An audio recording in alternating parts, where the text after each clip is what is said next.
Social মিডিয়ায় একের পর এক ছবি পোস্ট করে যাচ্ছে 15 দিনের রাজত্ব পেয়ে উৎসব মুখার্জি। হ্যাঁ ভিউয়ার্স, এমনটি দেখা যাবে আজকের পর্বে। বিস্তারিত জানতে ভিডিওতে একটি লাইক দিয়ে পুরো ভিডিওটি দেখতে থাকুন। গল্পের শুরুতেই আমরা দেখতে পাবো রাজনাথ মুখার্জি বৈদেহী মুখার্জিকে বলছে, তুমি এখনো তীব্র আক্রোশ, তীব্র ঘৃণা পুষে রেখেছ জগদ্ধাত্রীর উপর। কেন জমিয়ে রেখেছ? জগদ্ধাত্রী তোমার কি ক্ষতি করেছে বলো, কি ক্ষতি করেছে? ও কি অন্যায় করেছে? ওর অপরাধটা কি বলো?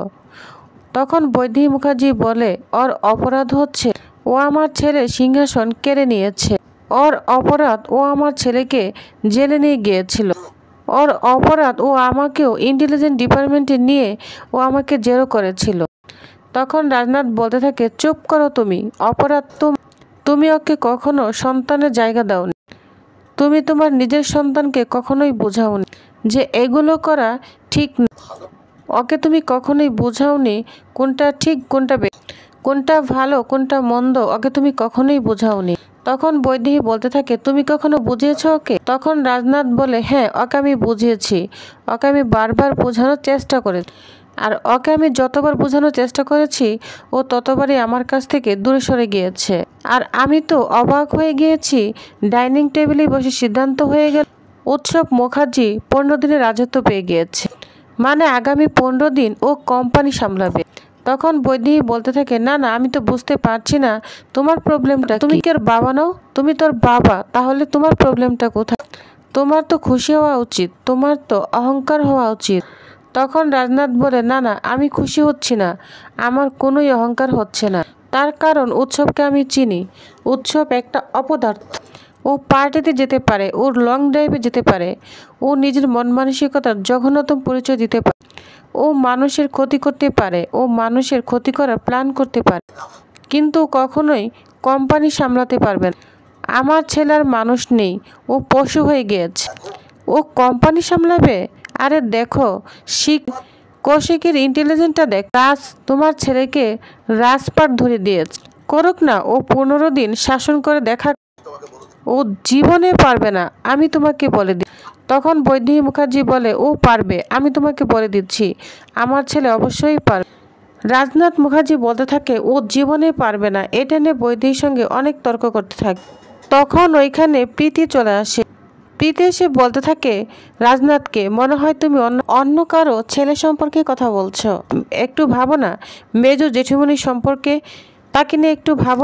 তারও তো খারাপ লাগে, তাই একটু নিজের ছেলে উৎসবকে নিয়ে ওরও তো খারাপ লাগে, তাই না? ওরও তো কষ্ট হয়, ওরাও তো চায় তোমার স্নেহ ভালোবাসা পেতে।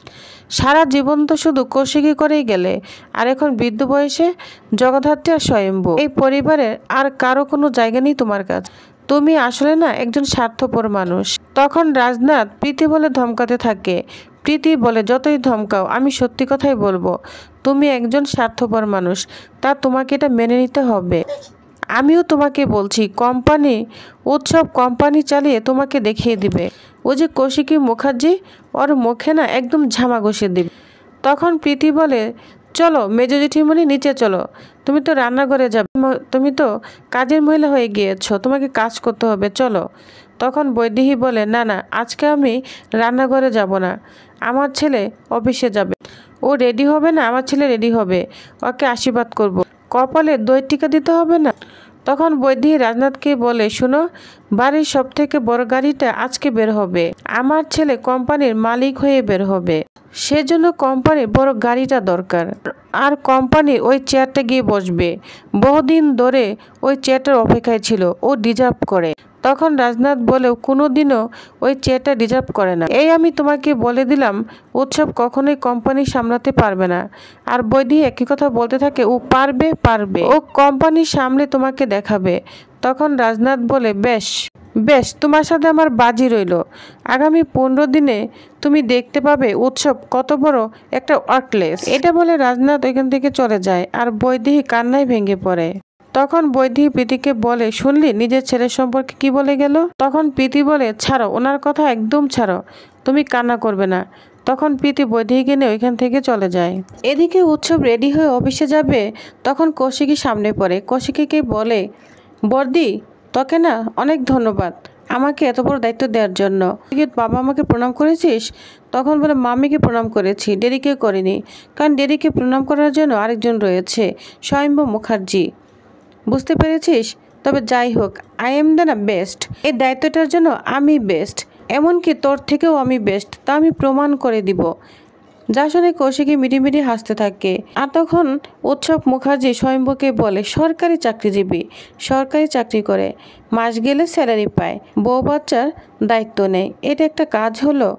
তো স্বয়ম্ভুকে ট্রিক্স দিয়ে কথা বলতে থাকে। তখন স্বয়ম্ভু বলে এক জায়গায় যাবি তো যাচ্ছিস, শুভ কাজে যাচ্ছিস, তাহলে শুভেচ্ছা নিয়ে যাবি, এরকম ঝগড়া করে কেন যাচ্ছিস? তো স্বয়ম্ভু কাউকে পাত্তা না দিয়ে অনেক বড় বড় কথা শুনিয়ে ওইখান থেকে চলে যায়।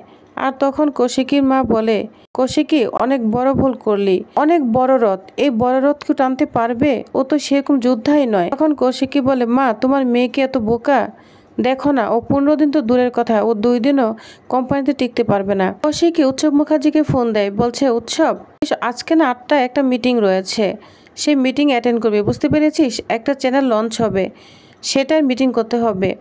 তখন উৎসব বলে ঠিক আছে, আমি মিটিং তো করে নিব। তখন কৌশিকীর মা বলে, কৌশিকী তোর মাথা ঠিক আছে, চ্যানেল লঞ্চ করবে? তখন কৌশিকী বলে, মা দেখতে থাকো, দাঁড়াও। তখন কৌশিকী আরেকজনকে ফোন করে বলে, উৎসবে যে চামচারা রয়েছে সবাইকে ফোন দাও, সবাই ওকে কনকে জানাতে বলো, পার্টি দিতে বলো, সাকসেস পার্টি। আর তখনই হবে আসল মজা, বুঝতে পেরেছো? কৌশিকী তখন ফোনটা রেখে দেয় আর সবাইকে বলে, শোনো, এটাই হচ্ছে আসল কারণ। এই উৎসব মুখার্জি কখনোই কাজকে ভালোবাসে না, ও টাকাকেই ভালোবাসে। ও অফিসে যাবে, গিয়ে চেয়ারে বসবে, সেলফি তুলবে, তারপরে সোশ্যাল মিডিয়ায় ছবিগুলো পোস্ট করবে, তারপরে সময় মতো পার্টিতে চলে যাবে আর মদ খাবে, তারপরে টতে বাসায় ফিরে আসবে। ওই যে 8টায় মিটিং, সেটার করা হবে না, বুঝতে পেরেছো? এটাই হচ্ছে উৎসব মুখার্জি। তখন জগদ্ধাত্রী বলে, বর্দি আপনার কথার উপর আমার সম্পূর্ণ আস্থাই রয়েছে। তখন স্বয়ম্ভু বলে, তাহলে বর্দি আপনার এটা প্ল্যান? এতক্ষণে বুঝতে পেরেছি আপনার প্ল্যানের, আপনার সিক্স সেন্সের না কোনো তুলনাই হয় না। তো সবাই কৌশিকীর প্ল্যানের প্রতি অনেক খুশি হয়ে যায়। এদিকে উৎসব মুখার্জি আর চন্দ্রনাথ মুখার্জি অফিসে চলে এসেছে।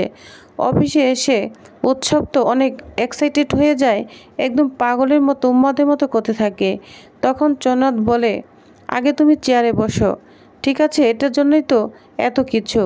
তখন উৎসব বলে, হ্যাঁ বসবো কাকাই? তখন বলে, হ্যাঁ বসো। তখন উৎসব চেয়ারে বসেই সেলফি তোলা শুরু করে দেয়। তখন চন্দ্রনাথ বলে, কি করছো তুমি এটা?